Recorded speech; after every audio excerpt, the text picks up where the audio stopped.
Hello students, आपका MS coaching 247 में स्वागत है। मैं इस वीडियो में त्वरण क्या कहते हैं इसके बारे में बताऊंगा।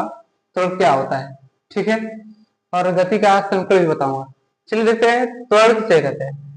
त्वरण त्वरण क्या होता है? किसी वस्तु के वेग में परिवर्तन की दर को, किसी वस्तु के वेग परिवर्तन की दर को क्या कहते हैं? त्वरण कहते हैं। किसी त्वरण किसी वस्तु के वेग परिवर्तन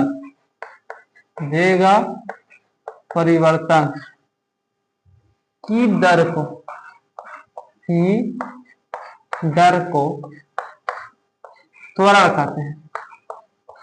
त्वरण किसे कहते हैं?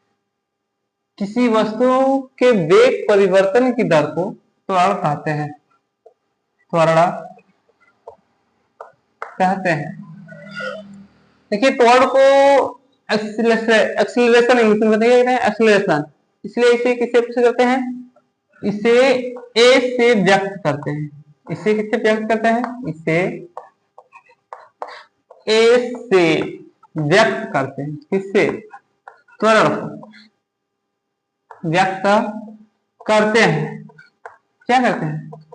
इसे ए से प्रवेश करते हैं, उसे व्यक्त करते हैं। दूसरी बात क्या है? त्वरण बराबर होता है त्वरण बराबर होता है वेग परिवर्तन। क्या होता है? वेग परिवर्तन बटे क्या होता है? समय। बटे क्या होता है? समय अंतराल। तो त्वरण को हम जानते हैं कि ए से प्रवेश करते हैं, तो ए बराबर हो जाएगा v माइनस यू बटे के टी होता है। जो यहां पर जहां यू प्रारंभिक वेग है। क्या है? प्रारंभिक वेग है। यू क्या है? प्रारंभिक वेग है। और भी अंतिम वेग है। भी क्या है? अंतिम वेग है। क्या है? यू प्रारंभिक वेग है और भी क्या है? अंतिम वेग है। टी क्या है? समय है। तीसरी पॉइंट, यह एक सदिश राशि है। यह एक सदिश क्या है? सदिश राशि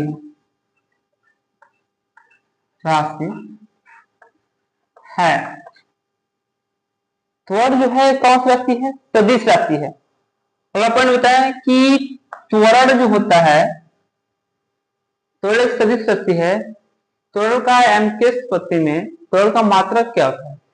तो त्वरण का मात्रक क्या होता है? तो इसका मात्रक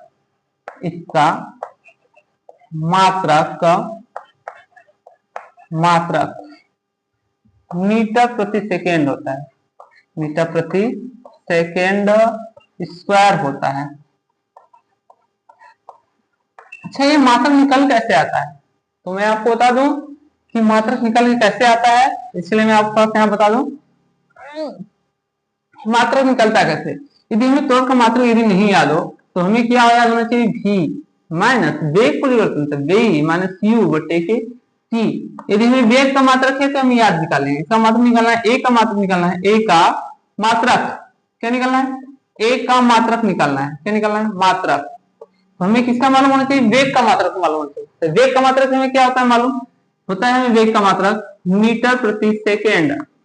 क्या होता है? मीटर प्रति सेकेंड। क्योंकि हमें समय का भी मात्रक मालूम होना चाहिए, तब मैं ए का मात्रक निकाल सकता हूँ, तभी मैं त्वरण का मात्रक निकाल सकता हूँ। इसका मालूम होना चाहिए ए का, टी का। तो टी समय का मात्रक क्या होता है? सेकेंड होता है। क्या होता है? सेकेंड। तो इसका मात्रक क्या हो जाएगा? मीटर प्रति सेकेंड स्क्वायर। ऐसे भी लिखा जाता है, या इसको देखिए सेकेंड नीचे चला जाएगा, इसके कारण स्क्वायर हो जाएगा। या इससे मैं ऐसे लिख सकता हूँ मीटर सेकेंड पावर माइनस 2, ऐसे भी लिखा जाता है। तो त्वरण का मात्रक मीटर प्रति सेकेंड स्क्वायर लिख सकते हैं, या M S power minus two लिख सकते हैं, M S power minus two लिख सकते हैं।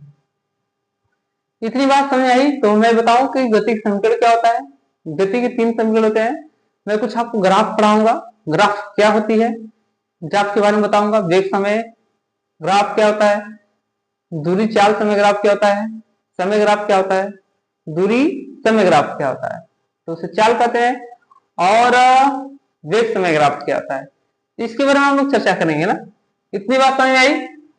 चलिए, तो मैं आपको थोड़ा सिखा दूं कि गति का समीकरण कैसे निकल के आता है, इसके बाद मैं आपको ग्राफ बताऊंगा, ठीक है। चलिए देखिए, पहला पॉइंट, गति का प्रथम समीकरण का निगमन। गति के प्रथम समीकरण का निगमन। गति का प्रथम समीकरण निगमन कैसा होता है, तो गति का प्रथम समीकरण हम लोग निकाल सकते हैं। किससे निकाल सकते हैं, माना किसी वस्तु का प्रारंभिक चाल u है, माना किसी वस्तु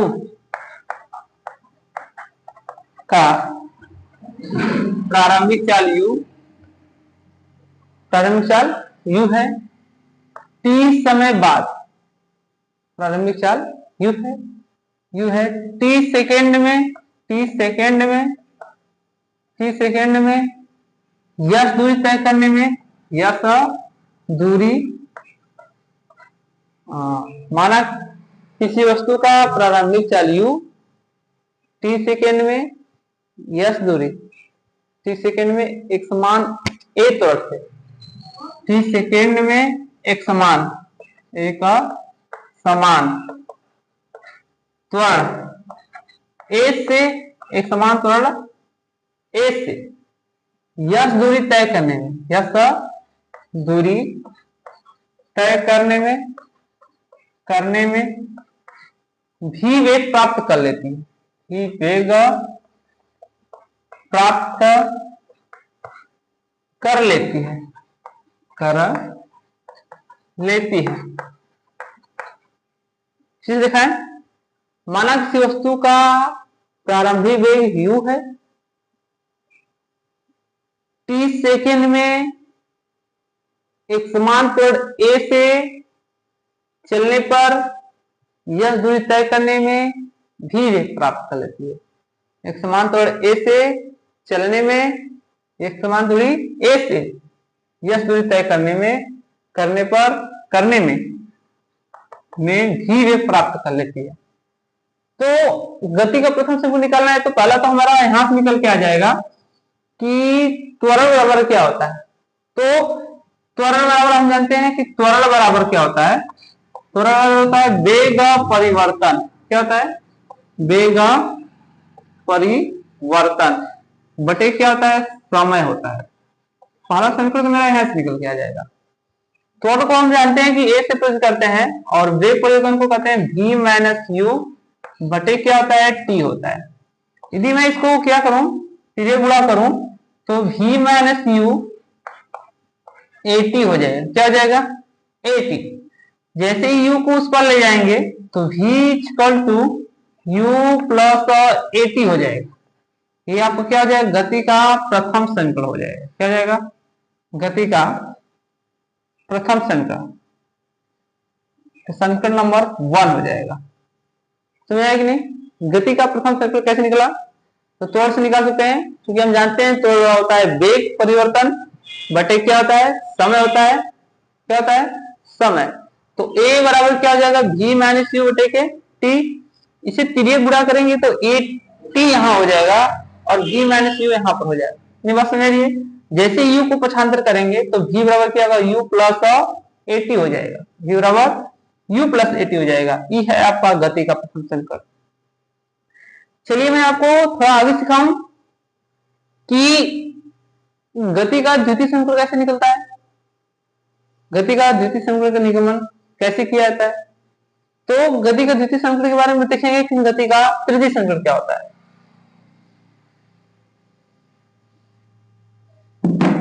चलिए, गति का प्रथम समीकरण का निगमन था। अब हो जाएगा गति का द्वितीय समीकरण का निगमन। द्वितीय समीकरण का निगमन कैसे किया जाए? तो इसी प्रकार हम लोग जानेंगे किसी वस्तु का प्रारंभिक वेग u t सेकेंड में एक समान तो a से यश दूरी तय करने में v वेग प्राप्त कर लेती है, तो क्या होगा?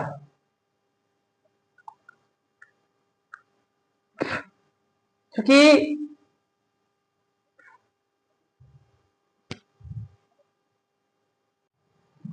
चलिए मैं आपको सिखाऊं गति का द्वितीय समीकरण क्या होता है। क्योंकि हम जानते हैं कि औसत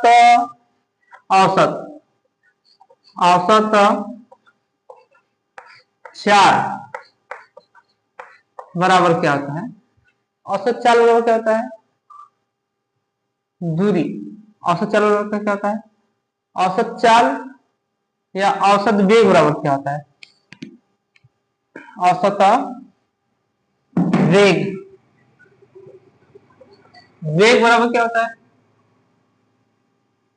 औसत बराबर कुल दूरी बटे के कुल विस्थापन बटे के कुल विस्थापन बटे क्या होता है? या u प्लस v बटे क्या होता है? 2 होता है। u प्लस v बटे के 2 होता है। या ऐसे भी कर सकते हैं औसत 4 बराबर कुल दूरी बटे के कुल समय। औसत 4 बराबर क्या होता है? ऐसे भी कर सकते हैं कि औसत 4 बराबर कुल दूरी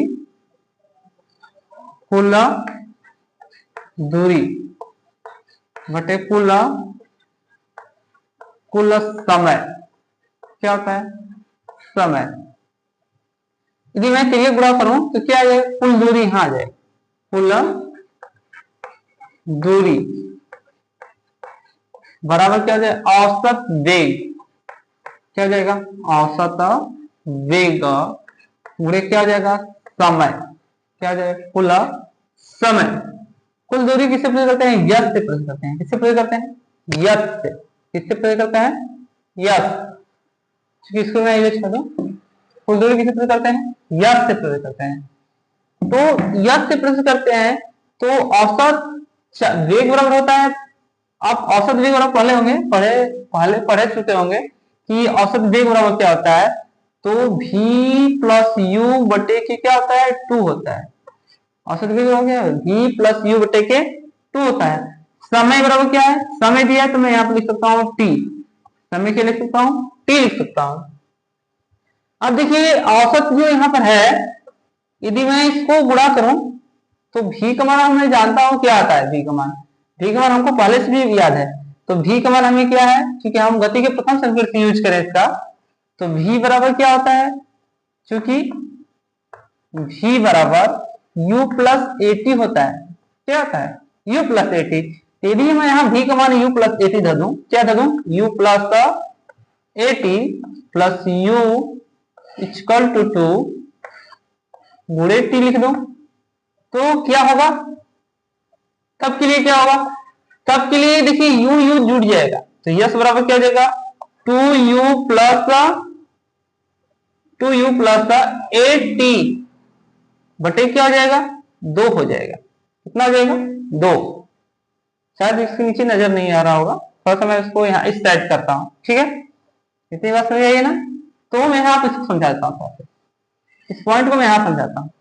तो यस बराबर क्या हो जाएगा? यस, चूंकि यस बराबर यहाँ हो जाएगा, इसे मैं गुणा करूंगा तो क्या हो जाएगा? ut प्लस 2a ut नहीं, सॉरी, इसको मैं जोड़ूंगा तो क्या होगा? 2u प्लस 8t बटे के 2 गुणे क्या हो जाएगा? t। यस बराबर क्या हो जाएगा? इसे गुणा करेंगे, इसमें 2 बाहर निकाल देते हैं। यदि वो दो बाहर निकालेंगे तो क्या हो जाएगा?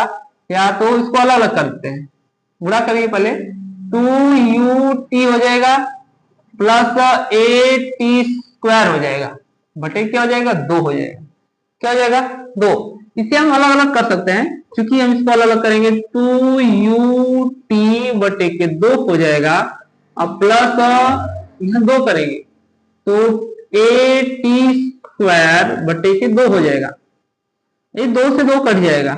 यस बराबर क्या हो जाएगा, यस बराबर यहाँ लिखेंगे यू टी प्लस, इसमें से यदि मैं इसको चाहूं तो देखिए इसमें 1/4 है, 5/4 है, तो मैं इसको ऐसे ही लिख सकता हूँ 5×1/4 लिख सकता हूँ कि नहीं। तो मैं इसको लिख सकता हूँ हाफ ए टी स्क्वायर, तो यस बराबर U T plus half A T square, ये हो जाएगा गति का द्वितीय समीकरण। क्या हो जाएगा, गति का द्वितीय समीकरण का निगमन। समझ आएगी नहीं। पहले हम क्या इसको पकड़ेंगे, औसत वेग को पकड़ेंगे। औसत वेग क्या होता है, कुल दूरी या कुल समय, या इसे यहाँ पर कुल दूरी में लिखना है तो कुल विस्थापन भी लिख सकते हैं। और कुल विस्थापन को भी मैंने बताया कि यह सही प्रदर्शित करते हैं। यदि आपको दूरी में संदेह आ रहा है तो मैं इसको यहाँ विस्थापन लिख सकता हूँ। क्या लिख सकता हूँ, विस्थापन। आप सूत्र पढ़े, औसत वेग कुल विस्थापन बटे के कुल समय, तो कुल विस्थापन यहाँ लिख लीजिए। विस्थापन कोई दिक्कत नहीं, विस्थापन को भी हम लोग किससे प्रदर्शित करते हैं मालूम है आपको, मैं लिखवाया हूं अगले वीडियो में कि विस्थापन को भी हम क्या किससे प्रदर्शित करते हैं, यस से प्रदर्शित करते हैं। तो यस औसत वेग और मैं आगे जब औसत चाल पढ़ाया हूं, औसत वेग पढ़ाऊं अगले वीडियो में, तो वहां लिखवाया हूं कि प्रारंभिक चाल प्लस अंतिम चाल बटे 2 होता है। क्या होता है, प्रारंभिक चाल प्लस अंतिम चाल बटे क्या होता है 2, पूरे क्या हो जाएगा टी। तो यहां से v का मान धरेंगे गति के प्रथम समीकरण से, v बराबर क्या होता है u प्लस एटी। जब गति के प्रथम समीकरण से v बराबर u प्लस एटी धरेंगे तो वो यहां पा जाएगा u प्लस एटी प्लस u। अब देखिए इन दोनों को जोड़ देंगे तो कितना हो जाएगा 2u हो जाएगा। कितना हो जाएगा 2u, और 80 को यहाँ पर उतार देंगे, 80 उतार देंगे उस तरह, फिर इसमें t का गुणा करेंगे तो 2ut प्लस 80 स्क्वायर हो जाएगा। फिर इसको अलग अलग करेंगे तो 2 से 2 कट जाएगा। फिर इसको मैं ऐसे बताया हूँ कि 5/4 तो इसमें 5×1/4 लिख सकता हूँ। इस तरह लिखने के बाद मैं इसको गति का आ जाएगा द्वितीय समीकरण। चलिए मैं गति का तृतीय समीकरण का निगमन भी कर देता हूं, ठीक है। गति के तृतीय समीकरण का निगमन करूं, चलिए ध्यान से देखेंगे। यदि आपको कहीं दिक्कत या परेशानी होगी तो कमेंट करके जरूर पूछेंगे, ठीक है। देखिए गति के तृतीय समीकरण का निगमन करने के लिए गति के प्रथम समीकरण को यदि हम वर्ग कर दें, क्या कर दें, वर्ग कर दें, तो हम निकाल सकते हैं। चलिए मैं दिखाऊं कैसे निकाल सकते हैं। यहां आप लिखेंगे गति के तृतीय समीकरण, गति के तृतीय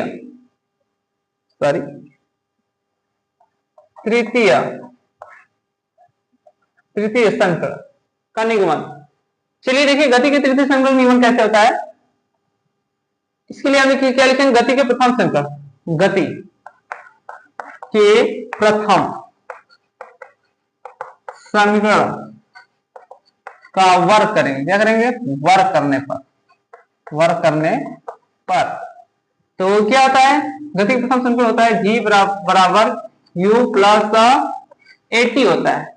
इसे वर्ग करिए, v का वर्ग हो जाएगा प्लस u प्लस एटी का वर्ग हो जाएगा, ठीक है। करेंगे u प्लस एटी का क्या हो जाएगा, वर्ग हो जाएगा।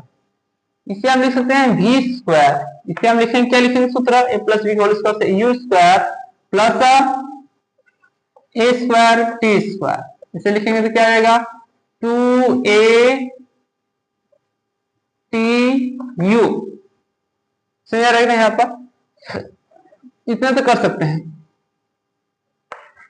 v स्क्वायर बराबर u स्क्वायर, इसमें से क्या कॉमन ले लिया जाए, तो मैं कहूं कि इसलिए में सीधी मैं क्या ले लूं, यस एक ए स्क्वायर कॉमन ले लूं, ए स्क्वायर कॉमन ले लूं, नहीं ए स्क्वायर नहीं हमें कॉमन लेना है क्योंकि हमको एटी स्क्वायर भी चाहिए।